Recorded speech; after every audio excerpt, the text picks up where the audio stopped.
Reka ngusuze wowe udahwema kubana natwe kuri Mose TV, nkubwire ngo wahisemo neza. Imana iguha umugisha kandi natwe turagukunda, twubwire ngo humura. Ahari kurira kwararira umuntu nijoro ariko bwacya mu gitondo impundu zikavuga. Nongere kubwira ngo humura, igihe kigiye kugira nawe uzacana wake. Hanyuma ntago nza gutinda, nkuzaniye ubutumwa, nkuzaniye message, nkuzaniye message abantu benshi batajya bakunda kuvuga. Ibi bintu ukwiriye kubimenya ukajya ubizirikana, kuko nawe bitari ibyo wazahura n'ibihano by'Imana nk'uwayivumbuyeho, kubera benshi bagucanze ku nyungu zabo bwite. Muramenye, mube maso, ntibabayobye. Bene data, mbere yuko nza gutanga message, ndagira ngo twifashishe ijambo ry'Imana ariryo riri butuyobore muri Ezekiel 22 umurongo wa 23, twumve icyo havuga. Nuko ijambo ry'Uwiteka rinzaho riti, mwana w'umuntu, ukibwire uti, uri igihugu kitabonejwe, kitavubuye imvura, ku munsi w'uburakari bukaze abahanuzi bacyo bakigiriyemo ubugambanyi. Nk'uko intare itontoma igiye ku muhigo, abamize ubugingo bw'abantu, ubutunzi n'ibintu by'igiciro cyinshi barabitwaye, bapfakaje benshi muri cyo. Abatambyi bacyo bishe amategeko yanjye, ku rugomo banziruriye ibintu byanjye byera. Ntibashyize itandukaniro hagati y'ibyera n'ibitejejwe. Ntibamenyesheje abantu gutandukanya ibyanduye n'ibitanduye, kandi n'amasabato yanjye barayirengagije, maze nsuzugurirwa muri bo. Ibikomangoma byo muri bo bimeze nk'amasega agiye mu muhigo, bivusha amaraso, bikarimbura ubugingo bw'abantu kugira ngo bibone indamu y'uburiganya. N'abahanuzi nabo babihomesheje ishwagara idakomeye. 28, n'abahanuzi baho babihomesheje ishwagara idakomeye, bakabona iyerekwa ry'ibinyoma, kandi bakabahanurira ibinyoma bavuga bati, uku ni ko Umwami Uwiteka avuze, kandi Uwiteka ari ntacyo yavuze.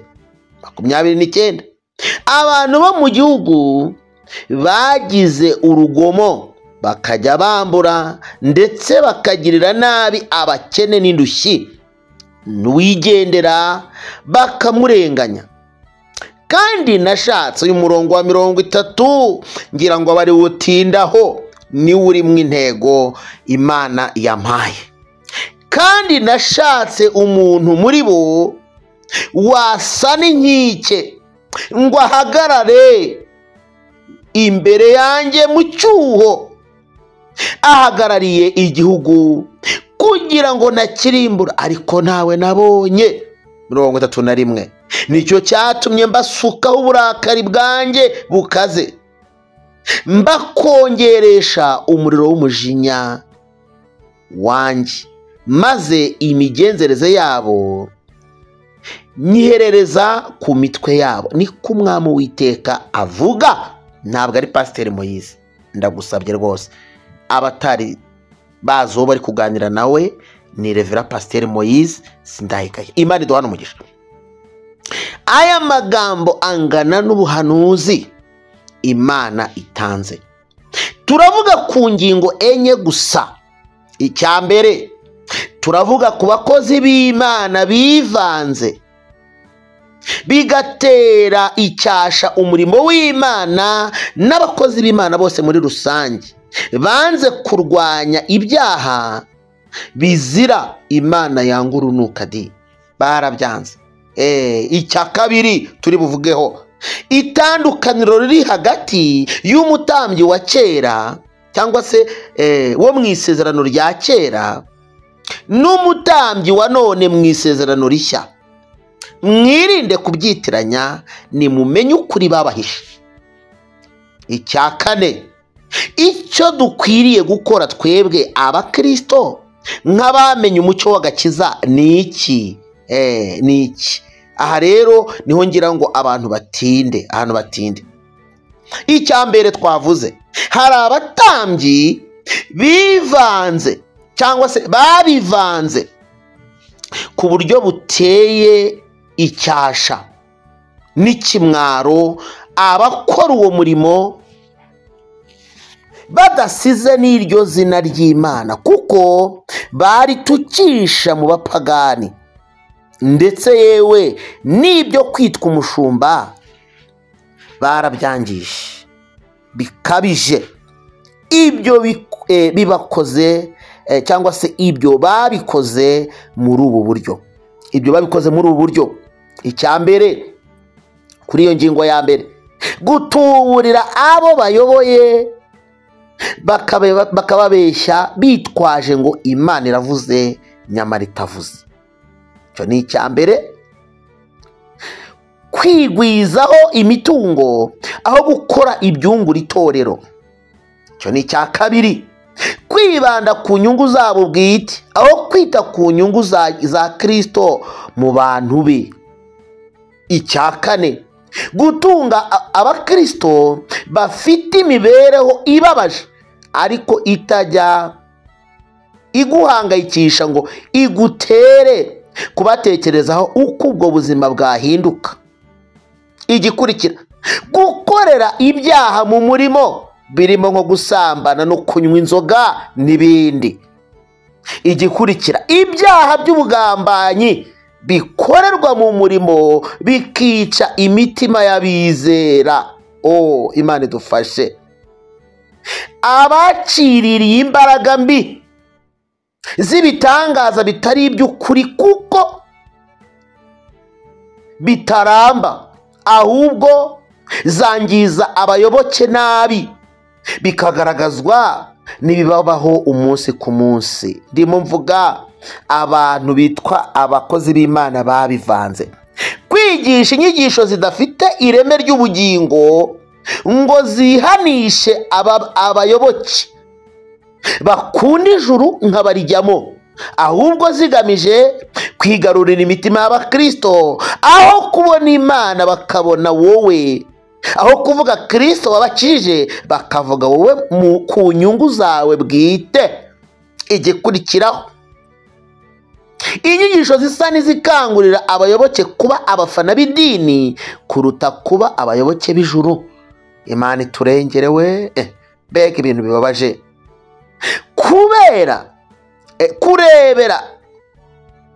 Kurebera ntibavuge ukuri, hakaduka inyigisho mbi n'ibyaha by'urukozasoni nk'ubutinganyi cyangwa se kuryamana kw'abahuje ibitsina n'ibindi. Ibyaha Imana yanga urunuka. Reba mu Itangiriro 19:4 kugeza kuri 25.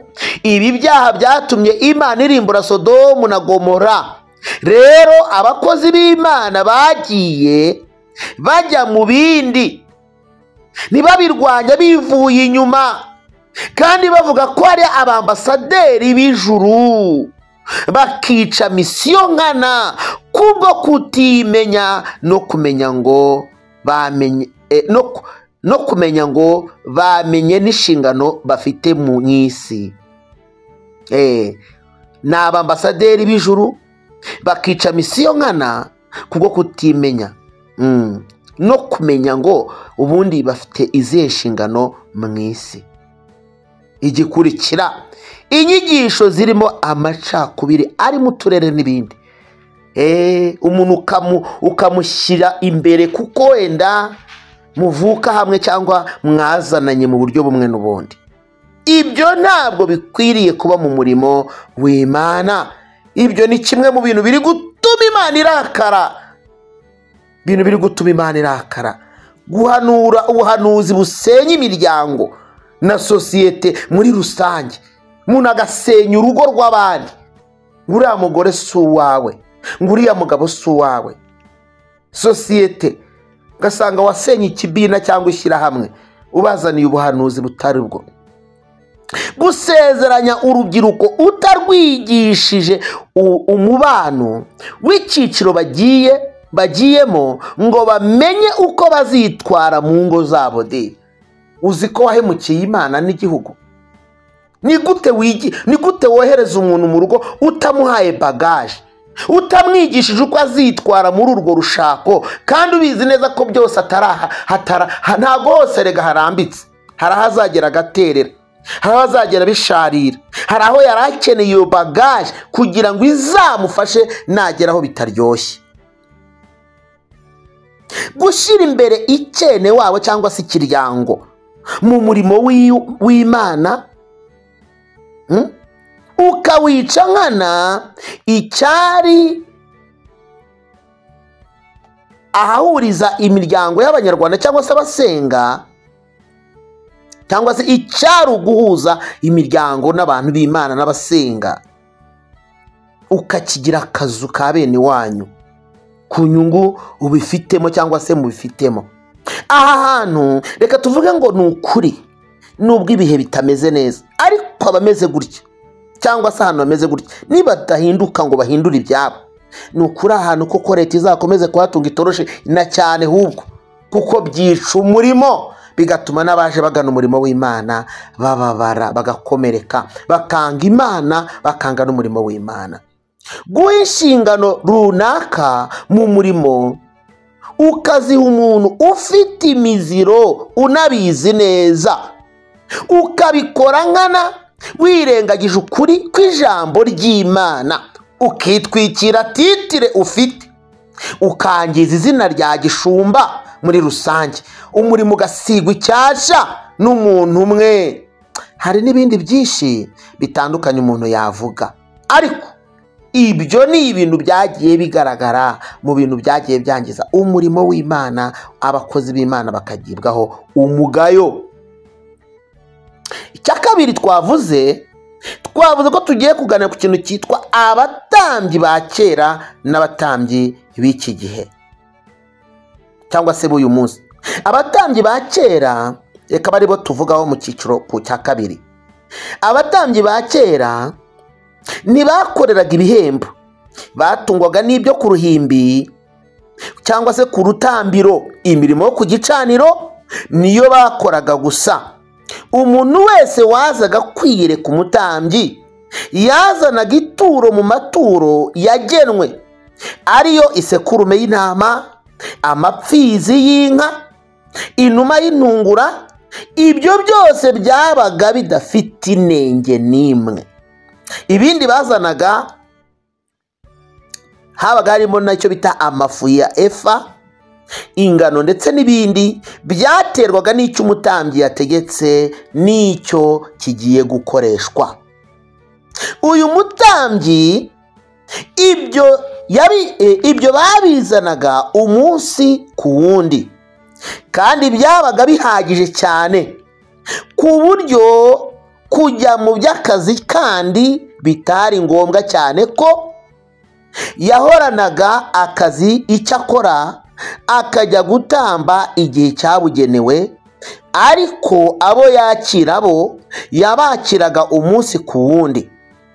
Nta masambu bagiraga kuko Yosuwa ntayo yabahaye, yari yarahawe itegeko rivuga ngo abo ngabo ntuzabahe gakondo, ahubwo bazatungwe n'imirimo cyangwa se ibyo ku gicaniro, bazatungwe n'imirimo yo ku gicaniro. Ibyo turabisanga mu Gutegeka kwa kabiri 18:1-7. Ntibari gukora ibindi kandi byari bibujijwe ku muryango wabo cyangwa se umuryango w'Abalewi. Mbibutse ko mbere cyangwa se kera uwakoraga icyaha iyo atihutiraga gusanga umutambyi yitwaje ituro rye ngo amusabire imbabazi z'icyo yakoze. Icyo cyaha cyaramwicishaga bakamutera amabuye cyangwa kikamutera kubemba agahumana, ibyo bikamutera kwicwa cyangwa agahabwa akato mu bandi, agakurwa muri sosiyete. Ibyo rero byatumaga bihutira gusanga umutambyi batarahura n'ibyo bibazo. Reba, turabibona muri Mariko 1:44, ukomeze uraza kubona ayo magambo. Icya gatatu mumbabarire, umutambyi w'uyu munsi asabira imbabazi uwakoze icyaha wese nta gitambo atanze, kuko igitambo cya none ni Kristo watambwe rimwe risa. Icyakora hari n'abagira umuco mwiza wo kugira icyo bitwaza bagiye kwiyereka umutambyi ngo amusabire umugisha, kuko biri mu ijambo ry'Imana. Reba Abikorinto ibice ni 9, Abikorinto ba mbere ibice ni 9, umurongo waho ni wa 7 kugeza kuri 15, aho ijambo rivuga ko abakora uyu murimo ukwiriye no kubatunga. Ikindi mbibutse ko uyu munsi wa none abenshi basanga abatambyi batazanywe cyane cyane no kwatura ibyaha, ahubwo abenshi bazanwa no gusengerwa kubw'ibibazo bafite birimo nka karande, ibyifuzo bafite binyuranye cyangwa ibigeragezo byabatugaritse, akihutira kwegera umutambyi ngo amwingingire Imana. Ariko ubundi iyo asubijwe nta kindi ahita yigendera, nta kindi ahita yigira mu bye. Abagaruka gushima ni mbarwa. Niba ariyo mpamvu bize kubatekinika, ndavuga aba bantu bishe umurimo, niba ariyo mpamvu bize kubatekinika sinzi, ariko buri wese yirinde kuba ikigusha cya mugenzi we. Reka mbibutse iby'ababembe 10 Yesu yakijije hagarutse bangahe niba mubyibuka. Reba muri Luka 17 umurongo wa 12 ugeze kuri 19. Ikindi, ubu umuntu ashobora gukora ibyaha akanabigumamo kandi ari mu rusengero, ndetse akabijyana no ku ifunguro ryera, akabikorana umurimo w'Imana nta n'isoni afite. Umutambyi nawe akabijyana gake, kuko turi mu gihe cy'imbabazi, aho Imana idahaniraho keretse iyo amurikiwe n'umucyo. Uwo wabikoze iyo hari ukuntu umucyo w'Imana umumurikiye, Imana ikamusura mu buryo ubungubu cyangwa ubundi, umutima ukameneka akihana, ariko ntiwamuzana kwihana ku ngufu. Mu gihe kera uwakoze icyaha wese yahitaga aza kureba umutambyi ngo amusabire imbabazi. Byatumaga nta n'umutambyi ujya kugira uwo areba mu rugo iwe ngo agire icyo amusaba, kuko ibyago byabaga bibategereje. Uwakoze icyaha byamuteraga kwizana vuba vuba, mu gihe abubu bisaba kubashaka ngo bihane rimwe na rimwe, hakaba n'igihe abyanga bitewe n'umutima we na mudu ahagazemo, kuko ubu nta tegeko ridakuka ritegeka umukristo kuza afite icyo yitwaje aje kureba umutambyi. Uko ni ukuri kandi kutavangiye. Hanyuma tubonera no kubwira abantu ko buri wese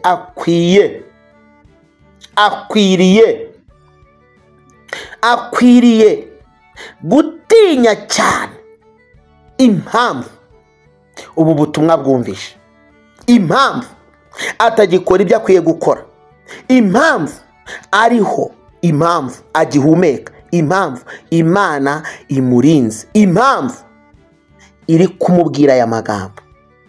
Buri wese akwiriye kubitinya. icya kane ari nacyo tuza kwegeraho umusozo, icyo dukwiriye gukora ngo ibyo byose bicike, maze umurimo w'Imana n'abakozi b'Imana usubirane agaciro kawo n'isura byahoranye. Turabikura mu Byahishuwe ibice 3:2. Haravuga ngo jya uba maso ukomeze ibisigaye bigiye gupfa, kuko nabonye ko ari nta mirimo mwakoze itunganye rwose imbere y'Imana yanjye. Nuko ibuka ibyo wakiriye n'ibyo wumvishe, ubyitondere kandi wihane. Ariko rero nutaba amaso nzaza nk'umujura, nawe ntuzamenye igihe nzagutungurira. Icyakora ufite amazina make y'abisarudi batanduje imyenda yabo, abo nibo ndikubwira ngo nibakorera Imana, abo nibo ndikubwira ngo nibanihira ibizira, abo nibo ndikubwira ngo birinde, abo nibo ndikubwira ngo nibagira ubwenge, abo nibo ndikubwira ngo nibabe maso. Nibo bazagendana nanjye bambaye imyenda yera, kuko babikwiriye. Imana ishimwe.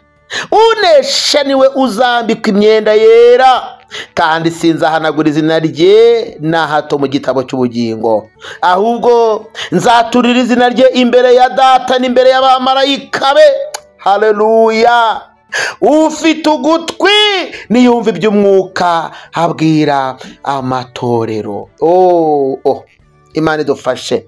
Bene data, dore iby'Imana idushakaho ari byo bikenewe nibi: kudahishira ikibi, kuvugisha ukuri, kwihana bigamije ubugingo, guhagarika imisengere isa na bizinesi, kwemerana, gupingana bikavaho, ntupinge mwene so, gushakira ibyiza bose utarobanura ku butoni, kwifuza iterambere ry'umukristo ritagarukira gusa mu by'umwuka, ahubwo ukamufasha no kwiteza imbere mu buzima rusange bw'imibereho ya buri munsi. Inyigisho zishyira mu bikorwa zigamije guhugura, gucyaha, gutesha, byakwangakazamo no guhana. Yego, kurangwa n'ibikorwa bifite plani zigerwaho, atari ibyanditswe mu bitabo gusa. Gushyiraho masike yo gushushanya abantu, nihagira abaza ndababwira ibi cyangwa se ndigaragaza gutya, ibyo urabikora ukibwira yuko mpanye nawe, ariko Imana izaguhana. Imana izaguhana kubera yuko warindagije benshi. Gufasha bene data bafite ubuzima butameze neza, tubigisha kwizamura muri uwo mwobo w'ubukene, tubaha n'inkunga y'ibitekerezo ndetse n'iy'ibifatika, tutibagiwe amahugurwa, inyigisho n'ibindi bigamije guhindura imibereho y'abakristo. Niko kuri. Soma Ibyahishuwe 2:5, mwumve icyo ijambo ry'Imana rivuga. Kurwanya byeruye inyigisho ziyobya, ndetse no kwamagana ibyaha by'urukozasoni bitwikira inkunga zabo, bigakorerwa hera, ku buryo byakururira akaga abantu ndetse byanduza sosiyete, utibagiwe abana bato biga, bayobesha, kubatoza ibyo bizira mu mafilime n'ahandi. Ibintu nk'ibyo, abakozi b'Imana nimukanguke, mwe kwemera muhugirana mu bidafite umumaro. Nimuvuge yuko ukora ibyaha ari umunyabyaha, nimuvuge yuko Imana idakunda abakora ibizira, nimuvuge yuko Imana itemera ubutinganyi, nimuvuge yuko Imana itemera ko abantu bihinduza ibitsina, nimuvuge ko Imana itemera ibyaha by'ubusambanyi. Byamaze kuyobya benshi, byamaze guhinduka nk'umuco, abantu babikora bakabikorera no mu nzu y'Imana. Nimubivuge kuko nimutabivuga Imana izaza kandi ntabwo izaceceka. Ibyo utazavuga Imana izishakira ubivuga, kuko isi n'ibiyuzuye n'abayuzuye n'abayo. Uzanga kubivuga Imana izashaka ababivuga, ariko nawe izagushyira ahandi. Ni ukuri izagushyira ahandi. Ibi ndabikubwiye ubimenye. Uri umuntu w'Imana wamenye Kristo. Petero mu bice 2 umurongo wa mbere ngo niba mwarasogongeye mukamenya ko umwami wacu agira neza, ni mumwegere, dore ni we buye rizima ryanzwe n'abubatsi, ariko ku Mana ryaratoranijwe rihinduka iry'igiciro cyinshi kandi ribirikomeza imfuruka. Yemwe bagaragu b'Imana, yemwe abasigiye umurimo w'ubutambyi, yemwe abahawe kuyobora amatorero n'amadini, yemwe abavuga ko muri abakozi b'Imana, yemwe abahanuzi muhanura muyobowe n'umwuka, yemwe abavuga butumwa muvuga ko muri mu murimo w'Imana, yemwe abaririmba muvuga ko muririmbira Imana, yemwe abasenga muvuga ko musenga iyera yo mu ijuru, yemwe abakristo muryigaburo ryera mukajya mu rusengero guterana, yemwe abadiyakoni mwemereye Imana kuba abagaragu b'abandi, yemwe abatambyi mwahawe inshingano yo kuyobora abandi, nimuvuge, nimwanga ibizira, nimwanga ibikorerwa, nimwanga ibikorwa, nimuvuze impanda, nimwanga ibizira urunuka, nimucyahe, nimuhugure, nimugire guhamya, nimushira amanga, nimucyahe muteshe, nimwange ko Satani avogera umurimo w'Imana, nimwange ko dupfa duhagaze mu izina rya Yesu. Uwumva niyumve. Ubu ni ubutumwa bw'abantu bose. Iyi ni message kureba nanjye ndeba. Iki ni igihe cyo kugira ngo ukanguke. Ntabwo ari igihe cyo kugira ngo wicare gusa oya. Ntabwo Imana ari kwigushaka. Imana irashaka ngo mukorane. Imana irashaka ngo utangaze iby'agakiza. Abantu bumva barigize, abantu bumva kuko bariye bagahaga, bumva ubwabo bihagije. Ariko nagira nkubwire ngo amaboko y'Imana niyo yonyine aturamira. Imana ifite ibintu yihariye muri twe. Umwuka uhumeka n'uw'Imana. Iramutse ifunze naho bagushyiraho bomboni ntacyo zakumarira. Bakujyana muri ICU, bakujyana mu bitaro bikomeye, bakujyana mu ndege no mu biki, wagenda kurwazwa uri umuntu ukomeye, wagenda kurwazwa uri umukristo ufite ubushobozi, ntago byakunda Imana yagukuyeho amaboko. Yemwe abanyumva nimwongere mwubaha Imana, nimwongere mutinya Imana. Imana irababaye kubera ko ibyo muri gukora bigiye gutuma Imana ibafatira ibihano bikomeye. Kandi ntimuzongere kubeshya ngo muvuge ngo igihugu kizagubwa nabi ngo kubera ngo abakora ibizira. Imana izabakiranutse n'abakiranirwa, buri wese izamuhanira ko yakiraniwe. Ntabwo Imana izatanga igihugu kubera inkozi z'ibibi zikirimo. Imana izahana umuntu, ariko igihugu ni ngo byiheka abantu. Ndagira ngo mwirinde, kandi nimunasenga nk'abasenga mujye mumenya gusenga neza. Nimugasenge mwatura nabi, mujye musenga muhugura, mujye musenga nk'umucyo, mugaragara nk'umucyo, mujye musenga mufite umwuka w'ubugwaneza, mujye musenga mudafite ubwomwa, mujye musenga mudaca ibicuma, mujye musenga mudahakwa, ahubwo mujye musenga muhakwa ku mwami. Muzareke guhakwa ku bantu, ahubwo muhakwe ku mwami Imana. Imana yonyine niyo ifite ahantu yakora. Ifite ahantu yakora icyo cyongereza n'igifaransa uvuga bigahagarara. Ifite ahantu yakora ubwenge wibwiraga ngo urabufite bugashira, abantu bakakubona nkaho utigeze utekereza. Wari ukwiye gutinya Imana, wari ukwiye kubahira Imana yuko ari Imana yitwa omnipresa, ni omnipota, yitwa Adonai, yitwa Rubasha, yitwa Ishobora byose. Ntawe uyikontorora, ntawe uyijaginga, ikora ibyo ishatse mu ngabo zo mu ijuru no mu isi. Niyo ivuga bikaba, yategeka bigakomera, ihindura ibyanze guhinduka. Imana intabara unyumve, Imana intabara unyumve, Imana intabara unyumve, Imana intabara unyumve. Ndashaka gusengana n'umuntu wese wumvishe iyi message. Mwami Yesu Kristo, ndasenze kubw'iyi message, uzayiherekeze cyane, uzayumva akayiha abandi, uzamuhera umugisha ko abikoze, uzayumva akayisangiza abandi, uzamwagurira imbago, azaba avuze ubutumwa butavangiye. Ibi ntawe wabintumye, nabitumwe n'umwuka wawe wera. Numvishe mpatwa kugira ngo umwuka wawe wera yongere afate intebe, yongere yime mu mitima. O nepelasema, ndakwinginze Uwiteka, genderera imitima y'abantu bose bagiye kuzumva iyi message, kandi bazahinduke. Buri wese azahindurwe nayo, kandi buri wese azahugira icyo akora kubw'iyi message. Turakwinginze ngo ubikorere kwiyubahisha Kristo, kandi ijambo ryawe rigira ububasha mu batuye mu migabane yose y'isi, mu batuye mu bihugu byose byo muri Afurika, mu batuye mu bihugu byose byo muri Amerika, ababasha kumvira ururimi, abazumva cyangwa barutranslatinga. Ndakwinginze iyi message yiherekeresha umwuka wawe wera, imbaraga zawe ziherekeze, benshi bahindurwe nayo, kugira ngo ijuru rihimbazwe. Icyubahiro n'ikibi cyawe Kristo. Urakoze kuko tubikoreye kutihimbaza, ahubwo tubikoze kubw'izina ryawe. Icyubahiro n'ikibi cyawe muri byose, mu izina rya Yesu, amen. Reka mbabwire ngo Imana ibahe umugisha. Hanyuma wowe utari wakora subscribe, uyikore, wiyunge kuri twebwe. Ntago dufite ubutumwa butera ubwoba abantu, ahubwo dufite ubutumwa bubwira abantu ngo nibagaruke kuri Kristo, kandi turifuza yuko abantu b'Imana bajya mu ijuru. Imana iguhe umugisha wowe unyumvishe.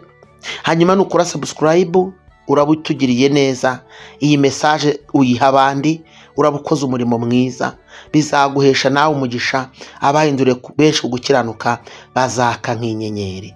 Imana ikurebe neza, Imana iguhe umugisha. Ndagukunda wowe ugiye kumva iyi message ugashyira mu bikorwa ibyayo, kandi ugubwe neza. Imana ibarebe neza. Nkunda umuryango wa Kristo, nkunda itorero ry'Imana, nkunda igihugu, nkunda n'abakivukamo, nkunda umurimo w'Imana, nkunda gusenga, nkunda guhugura, nanjye ndahugurika. Imana ibahe umugisha, mugubwe neza kubwa Kristo Yesu. Mwari kumwe na Reverend Pastor Moise Sindayigaya. Ndabakunda. Shalom shalom. Murakoze.